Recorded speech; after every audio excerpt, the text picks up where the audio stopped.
Salut à tous pour cette nouvelle vidéo de tuto. Aujourd'hui donc on va s'attarder un petit peu sur les expressions et donner un petit peu de vie à ces personnages. Donc je vais essayer de vous expliquer ma méthode et comment je réalise des personnages expressifs et vivants. Pour les petits nouveaux qui n'auraient pas suivi les vidéos précédentes de tuto, en fait c'est la troisième que je fais. Dans la première je créais un personnage que j'ai appelé Jean-Michel, un nom bien OSEF sur 20.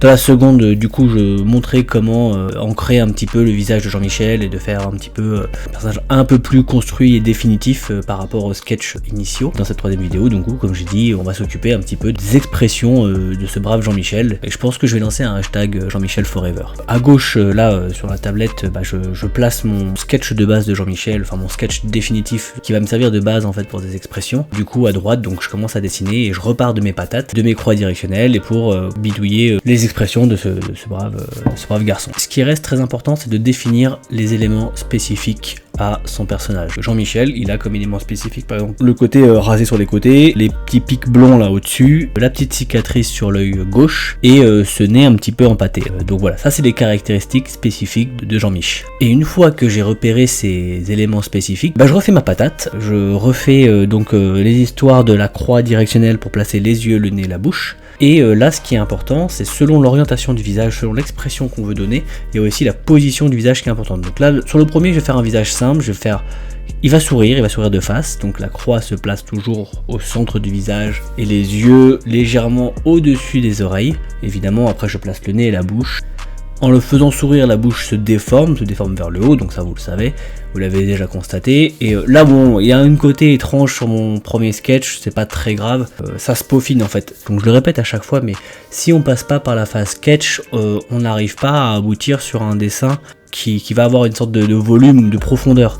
Si on passe directement par la phase ancrage, alors il y a peut-être quelques talents exceptionnels qui arrivent à donner vie et profondeur et tout exact directement en passant par la phase encre. Bon déjà j'en fais pas partie, et deux, je pense que c'est pas une bonne méthode quand on débute. La chose méga importante du coup pour créer des expressions, comme je disais tout à l'heure, c'était d'avoir des orientations. Donc comment faire pour orienter sur le visage de ces personnages? C'est très simple, il faut orienter la croix sur la patate. Comme vous le voyez, j'oriente ma croix. S'il regarde à gauche, je décale l'axe vertical sur la gauche du visage de Jean-Michel. S'il regarde en bas, l'axe horizontal de la croix, je le descends vers le bas, et si on regarde vers le haut, je le monte, et ça va me permettre de guider les yeux en fait et la perspective vis-à-vis de ça. Donc ça c'est vachement important. Du coup je vais pouvoir orienter le visage de mon personnage.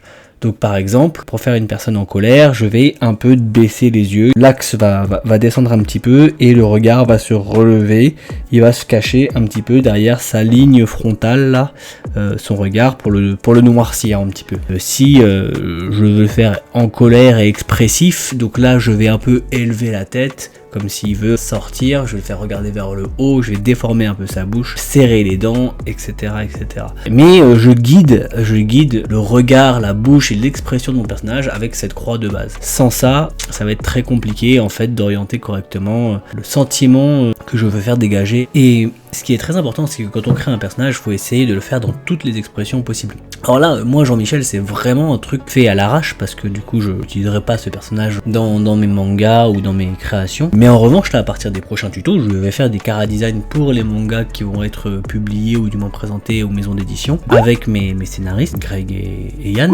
On va travailler en vous expliquant quels détails je reçois d'eux, quels sont les traits de caractère et comment je vais les transformer en dessin. Ça va être dans les prochaines vidéos à partir de maintenant. Et désolé pour Jean-Michel, mais il va disparaître.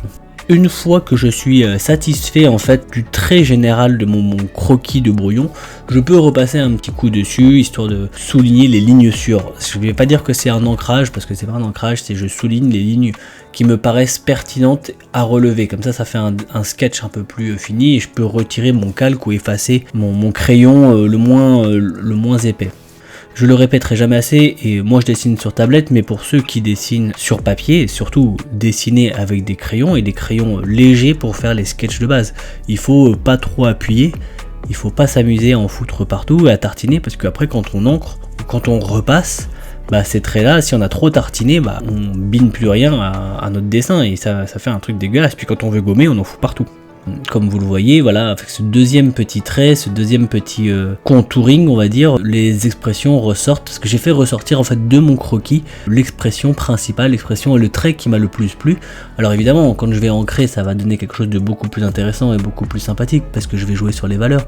Mais là, au moins, je sais ce qui est sorti. Et je me permets d'ailleurs, que vous le voyez très bien sur les dessins, de ne pas forcément suivre le trait que j'avais, mais du coup, ça m'inspire ou ça me guide vers un trait qui est encore plus expressif et plus sympathique. Encore une chose assez importante, c'est aussi de la symétrie. Un sourcil ne doit pas être exactement symétrique à l'autre sourcil d'un côté à l'autre du visage, la bouche ne doit pas être symétrique par rapport au visage, le nez peut se déformer si la bouche va d'un côté, le nez doit suivre un petit peu ce côté là, l'œil vers lequel la bouche va tendre, du coup peut se plisser ou s'agrandir selon l'expression.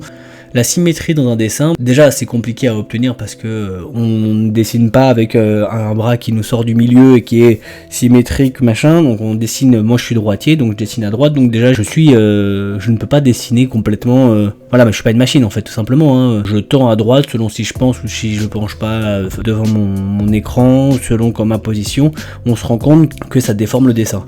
C'est pour ça que je conseille fortement de dessiner le plus en face possible. Déjà ça va enlever énormément de problématiques de parallélisme ou de choses comme ça, mais l'œil n'est pas exact, l'œil est déformé, la main n'est pas un axe droit qui va suivre, on n'est pas des machines tout simplement, donc il y a plein de petits défauts qui rentrent en compte, il faut pas se stresser pour ça fait partie du game tout simplement, du dessin. Malgré tout le dessin, même si c'est des mangas, c'est pour mimer la réalité.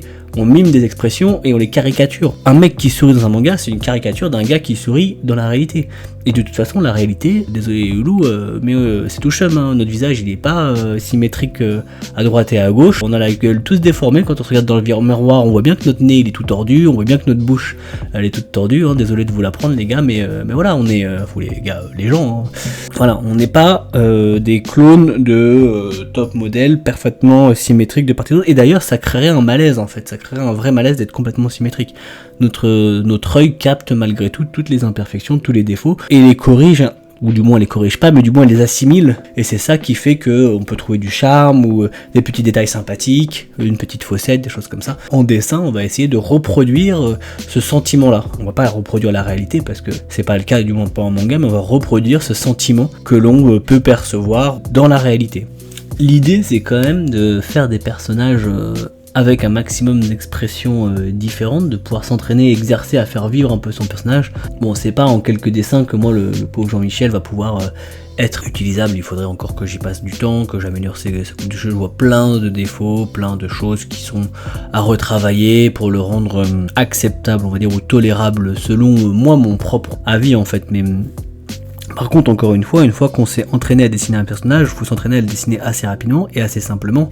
Et il faut pas lui faire des détails qui sont trop compliqués à reproduire, parce que si vous décidez de dessiner un manga, encore une fois, il va falloir reproduire le dessin de ces personnages le nombre de fois qu'il apparaîtra dans les cases. Je vous laisse imaginer, si vous mettez 1 heure à le dessiner dans une case et que déjà il y a 9 cases où il apparaît par page, vous êtes à 9 heures rien que pour le dessiner. Je parle pas de l'arrière, je parle pas des personnages autour. La purge totale. Il faut imaginer que vous allez devoir reproduire ce personnage X fois tout le long de votre œuvre. Donc il faut que les vêtements soient assez simples, on en parlera quand on fera des tutos vêtements, corps et tout ça.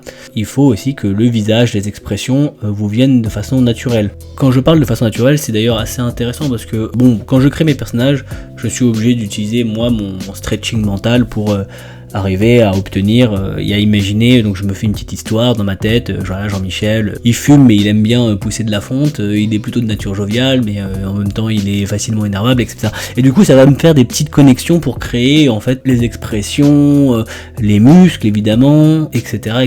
Mais par contre quand je travaille avec mes scénaristes, ce qui est génial, et c'est là où je gagne beaucoup de temps, c'est que je peux me concentrer essentiellement sur la création du personnage. Moi je reçois des fiches de personnages de Greg ou de Yann et directement je sais, un tel il est jovial mais en même temps il est colérique, il déteste les araignées et en même temps il sent mauvais des pieds quoi. Donc je sais exactement un peu où je vais me situer dans le process créatif. Je vais directement pouvoir aller à l'essentiel et m'occuper en fait des traits de caractère et de les faire ressortir ou non, ou de les cacher selon le besoin du scénario dans son design.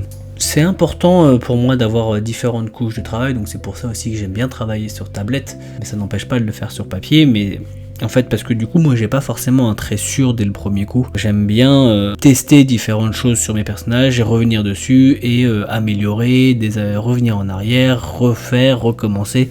C'est ma façon de travailler. Je vous montrerai un peu ce que ça donne quand j'ai un peu énormément retravaillé le personnage et que je suis satisfait. De toute façon, vous allez le voir là au début, on est encore au début de la chaîne et on est encore en train de faire du rodage sur beaucoup de choses. Il faut aussi que je m'améliore un petit peu sur la façon de réaliser les tutos, mais en gros ça vous donne une bonne idée déjà. Encore une fois, moi ce que je vous conseille fortement de faire, c'est de vous entraîner à faire des patates dans tous les sens, avec des croix directionnelles dans tous les sens, et de stretcher au maximum votre esprit à imaginer votre personnage dans un maximum de situations avant d'essayer de le mettre dans votre bande dessinée, dans votre manga. S'entraîner à dessiner ces personnages, c'est vraiment un exercice fastidieux et bon, intéressant mais fastidieux. Ce qui est intéressant aussi de noter, c'est que quand je fais ça, moi je partage du coup avec mes scénaristes, je présente un peu mes idées et des fois mes améliorations aussi de personnages.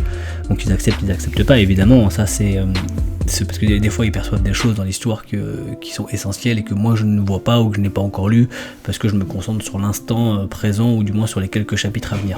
Mais c'est vraiment intéressant d'avoir cet échange du moins créatif parce que en fait eux-mêmes vont percevoir des choses dans mon dessin que je vais devoir rajouter et que je vais devoir améliorer. De toute façon, on va pas tourner autour du pot trop longtemps. Il faut pratiquer régulièrement si on veut s'améliorer, faire des progrès. Après, c'est pas le talent qui fait, c'est vraiment la pratique. Sans pratique, il n'y a pas de développement de compétences en dessin. Enfin, je vois mal un sportif dire que c'est le talent qui permet de savoir nager ou de savoir courir ou soulever des poids. Je sais pas, non, c'est la pratique. Alors, effectivement, il y a peut-être une dextérité mentale à avoir, mais en tout cas, elle se trouve et n'importe qui peut dessiner. Il faut s'exercer un maximum, il faut absolument utiliser des méthodes qui fonctionnent, parce que c'est pareil, dessiner sans structure, ça n'a pas de sens. Je vais vous laisser un peu méditer là-dessus, je vais vous laisser un peu sur cette vidéo, ça sera sûrement la dernière fois qu'on va voir Jean-Michel, parce que après, je vais réaliser des chara-designs qui vont être employés dans des bandes dessinées que je vais réaliser avec Greg et Yann. Dites-lui au revoir, faites-lui un petit bisou, puis je vais vous montrer aussi d'autres petites fiches de chara-design que j'ai fait, que je mettrai à la fin de cette vidéo. Allez, enjoy, à plus. Allez les Rangers, c'est le moment de se quitter. C'était Ichigoman Dessiné Manga. Lâche un petit pouce bleu si t'as kiffé, un pouce rouge si t'as pensé que c'était de la merde, abonne-toi parce que la suite va claquer, et latte la cloche si tu veux être au courant des prochaines vidéos. Allez, à ciao. Salut les Rangers. Pense à regarder mes autres contenus. Vas-y, clique. N'aie pas peur. Pourquoi t'es encore là à regarder cette page comme un